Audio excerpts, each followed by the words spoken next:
नमस्कार। आइए एक नज़र डालते हैं देश व दुनिया के मुख्य समाचारों पर CWB हिंदी न्यूज़ के साथ।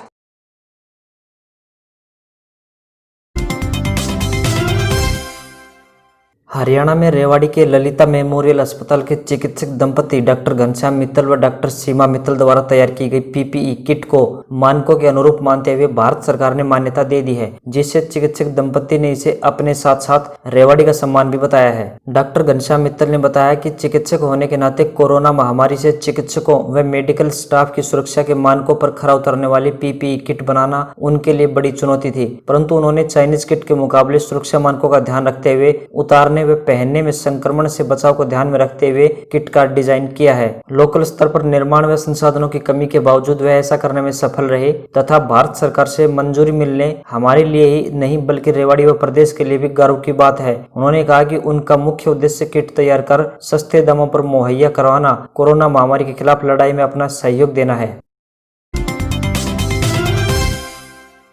हरियाणा में अब बिना राशन कार्ड व हरे राशन कार्ड वाले जरूरतमंद गरीबों को भी निःशुल्क राशन मिलेगा। सरकार ने ऐसे लोगों को बड़ी राहत दी है। इन लोगों को चिन्हित करने के लिए गठित की गई जिला स्तरीय कमेटी के साथ साथ अब मुख्यमंत्री परिवार समृद्धि योजना वाले और BPL अप्लाई करने वाले जिनका वेरिफिकेशन हो चुका है लेकिन कार्ड नहीं बना, लाभार्थियों को भी DRT स्कीम के तहत राशन मिलेगा। CM मनोहर लाल ने कहा कि संकट के इस दौर में कोई भी भूखा नहीं सोएगा। सरकार की पहल के बाद प्रदेश में ऐसे 4,86,000 से अधिक जरूरतमंद एवं गरीब परिवारों को फायदा होगा। यह वे परिवार हैं जिनका या तो राशन कार्ड नहीं बना या फिर APL हरे रंग वाला राशन कार्ड है।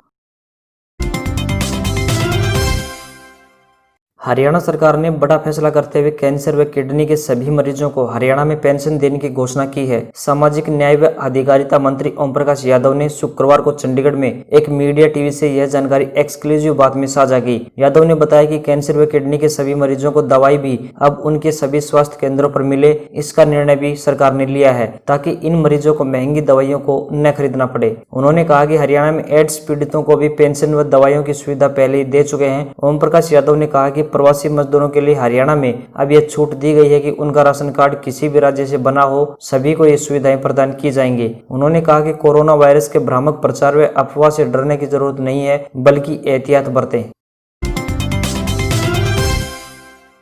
प्रदेश में शुक्रवार की शाम तेज आंधी के साथ आई बरसात ने जहां शहर को पानी पानी कर दिया, वहीं गिरे भयंकर ओलों से जिला में सफेद चादर बिछ गई। ओलों ने सड़क पर खड़ी गाड़ियों के शीशों व टीन शेडों को क्षतिग्रस्त कर दिया। रेवाड़ी शहर ही नहीं बल्कि बावल, कोसली, धारूहेड़ा व खोल एरिया में भी जबरदस्त ओलावृष्टि हुई है। करीब 25 मिनट तक गिरे ओलों ने सड़क पर दौड़ रहे वाहनों को खड़ा होने पर मजबूर कर दिया। करीब 50 से 150 ग्राम तक गिरे ओलों ने वाहनों के शीशों को भी क्षतिग्रस्त कर दिया। कनीना, महेंद्रगढ़ तथा खोल क्षेत्र में शुक्रवार दोपहर बाद हुई बारिश के साथ ओलावृष्टि हुई। इससे कपास तथा चारा के साथ सब्जियों में भी भारी नुकसान हुआ है। कनीना खंड के गांव भोजावास, मोड़ी, पड़तल व ढाणा तथा खोल क्षेत्र के बोका, कोलाना, मंदोला, निमोठ आदि क्षेत्रों में जमकर ओलावृष्टि हुई। वहीं बात करें अटेली क्षेत्र में तो शुक्रवार दोपहर बाद तेज आंधी के साथ हुई ओलावृष्टि से टीन शेड उखड़ गए। तेज अंधड़ के साथ हुई ओलावृष्टि से अनेक पक्षियों की अकाल मौत हो गई। पशु भी ओलावृष्टि से घायल हो गए। क्षेत्र के गांव मोहलडा, राता, खारीवाड़ा, कारिया, गढ़ी, रुत्थल, गुजरवास व मोहनपुर आदि गांव में ओलावृष्टि से भारी नुकसान हुआ है। कपास की फसल को भी नुकसान हुआ है। किसानों ने प्रभावित फसलों का मुआवजा देने की मांग की है। किसानों का कहना है कि कपास की फसल को तोड़ दिया। कपास का पौधा टूट जाने के बाद दोबारा नहीं फूटता बल्कि नष्ट ही हो जाता है। हरियाणा के विभिन्न शहरों में रात 9:08 के आसपास भूकंप के झटके महसूस किए गए। ये भूकंप के झटके करीब 10 से 15 सेकंड तक महसूस किए गए। वहीं भूकंप के केंद्र में सतह से 5 किलोमीटर अंदर इसकी गहराई बताई जा रही है। जान माल के नुकसान की तो सूचना प्रदेश से नहीं मिल रही है, लेकिन झटकों ने लोगों के कलेजे जरूर हिला दिए। भूकंप का केंद्र रोहतक था और इसकी तीव्रता 4.6 थी। भूकंप के झटकों के बाद लोग घरों से बाहर निकल आए। रोहतक, झज्जर, जींद, सोनीपत, हिसार व कनीना सहित कई शहरों में भूकंप के झटके महसूस किए गए। दिल्ली में भी भूकंप के झटके महसूस किए गए हैं। भूकंप की वजह से कई शहरों में मकानों में दरार आ गई। यह भूकंप 4.6 ताकत का था और काफी स्पष्ट झटके लोगों को मिले। गलियों में निकले लोग काफी सहमे हुए थे। प्रसिद्ध ज्योतिष बेजान दारूवाला का 90 वर्ष की आयु में निधन हो गया। वह गुजरात के गांधीनगर स्थित एक निजी अस्पताल में भर्ती थे। कोरोना वायरस के प्राथमिक लक्षण के बाद उनका इलाज चल रहा था। गुजरात के मुख्यमंत्री विजय रूपाणी ने उनके निधन पर दुख जताया है। बेजान दारूवाला ने आज शाम 5:13 पर अंतिम सांस ली। वे 90 वर्ष के थे। बेजान दारूवाला देश ही नहीं बल्कि दुनिया भर में ज्योतिष विद्या के क्षेत्र में मशहूर थे। बेजान दारूवाला का जन्म 11 जुलाई 1931 को मुंबई में हुआ था। अपनी सटीक भविष्यवाणी का नमूना कई बार पेश करने वाले बेजान दारूवाला पारसी परिवार से ताल्लुक रखते थे। यूट्यूब पर उनके वीडियोज के लाखों दर्शक हैं। बेजान दारूवाला ज्योतिष के साथ साथ पॉजिटिविटी पर भी जोर देते थे। राष्ट्रीय और अंतर्राष्ट्रीय स्तर पर उन्हें कई पुरस्कार मिले थे। बेजान दारूवाला की कई भविष्यवाणी लोगों को आज भी याद है। संजय गांधी की मौत की भविष्यवाणी भी बेजान दारूवाला ने ही की थी। इसके अलावा राजनीति से जुड़ी कई सटीक भविष्यवाणियों के लिए उनका जिक्र किया जाता है। इसके अलावा कारगिल से लेकर गुजरात भूकंप जैसी कई भविष्यवाणियां भी दारूवाला ने की थी। साल 2004 में कांग्रेस के सत्ता में आने से पहले ही दारूवाला ने बता दिया था कि मनमोहन सिंह देश के प्रधानमंत्री बनेंगे।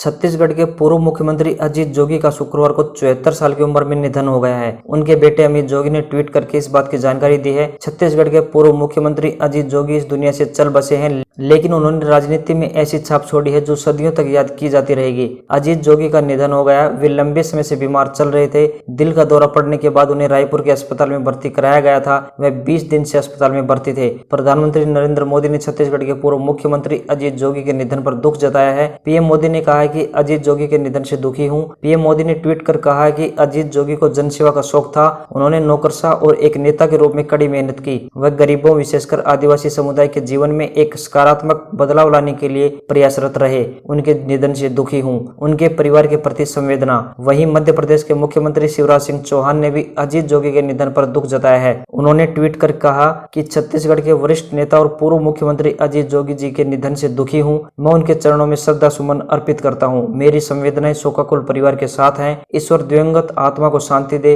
और इस कठिन घड़ी में उनके परिवारजनों को संबल प्रदान करे।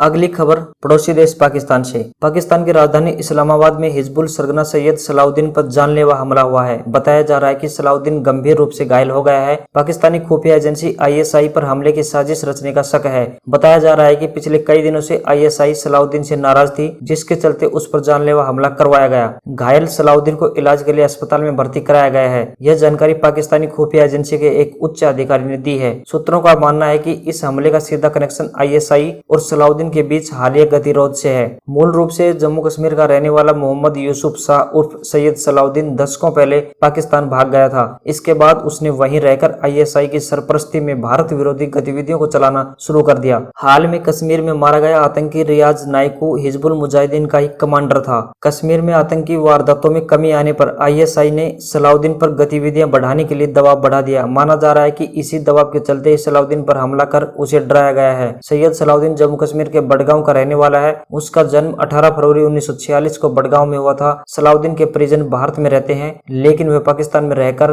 भारत को नुकसान पहुंचाने वाली आतंकी गतिविधियां चलाता है। 71 वर्षीय सलाउद्दीन कभी पाकिस्तानी कब्जे वाले कश्मीर में रहता है तो कभी पाकिस्तान में। उसकी पत्नी हिंदुस्तान में ही रहती है। सैयद सलाउद्दीन को अमेरिका ने वैश्विक आतंकवादी घोषित कर रखा है।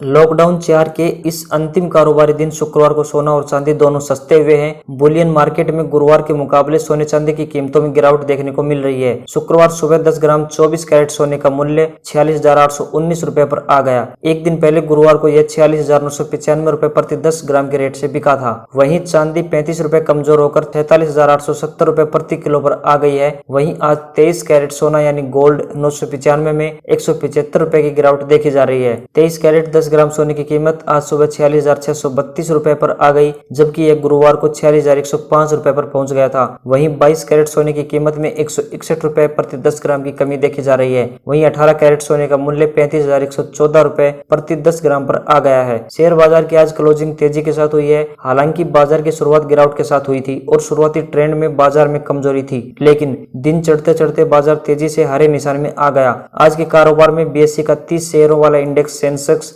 223.51 अंकों की तेजी के साथ 32,424.10 पर जाकर बंद हुआ। इसके अलावा एनएससी का 50 शेयरों वाला इंडेक्स निफ्टी 90.20 अंक की तेजी के साथ 9580 पर जाकर बंद हुआ। निफ्टी के 50 शेयरों में से 36 शेयरों में तेजी रही और 14 शेयरों में गिरावट दर्ज की गई।